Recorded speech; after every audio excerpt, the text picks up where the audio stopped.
কখনো সিংহাসনের উপর উঠিয়া সস্নেহে জগদম্বার চিবুক ধরিয়া আদর গান পরিহাস বা কথোপকথন করিতে লাগিলেন, অথবা শ্রীমূর্তির হাত ধরিয়া নৃত্য করিতেই আরম্ভ করিলেন।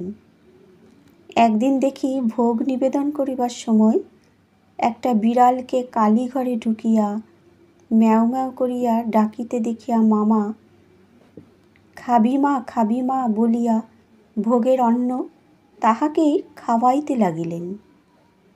ঠাকুরকে ঐরূপ করিতে দেখিয়া মনে আশঙ্কা হইলেও অপরের নিকট প্রকাশ করিয়া কি করা কর্তব্য তদ্বিষয়ে পরামর্শ লইবার তাহার উপায় ছিল না।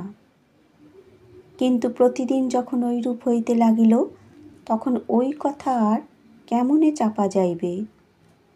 অন্য কেহ কেহ তাহার ন্যায় পূজাকালে কালীঘরে আসিয়া ঠাকুরের ঐরূপ আচরণ স্বচক্ষে দেখিয়া খাজাঞ্চি প্রমুখ কর্মচারীদিগের নিকট অভিযোগ উপস্থিত করিল।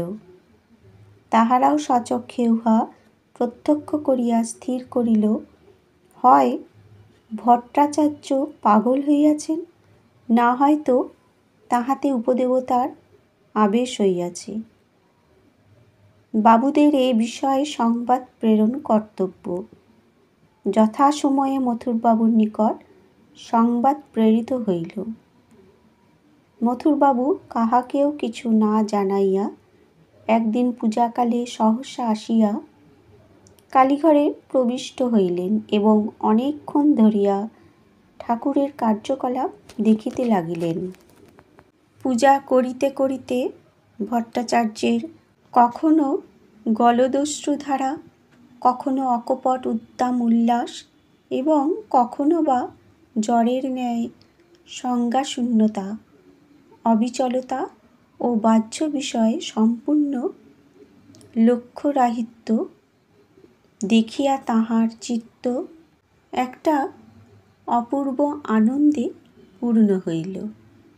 তিনি অনুভব করিতে লাগিলেন, শ্রীমন্দির দেবপ্রকাশে যথার্থই জমজম করিতেছে।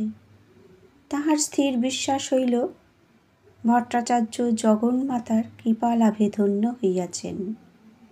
এতদিন পর সত্য সত্যই মা এখানে আবির্ভূতা হইয়াছেন এবং মার পূজা ঠিক ঠিক সম্পন্ন হইয়াছে। কর্মচারীদিগের কাহাকেও কিছু না বলিয়া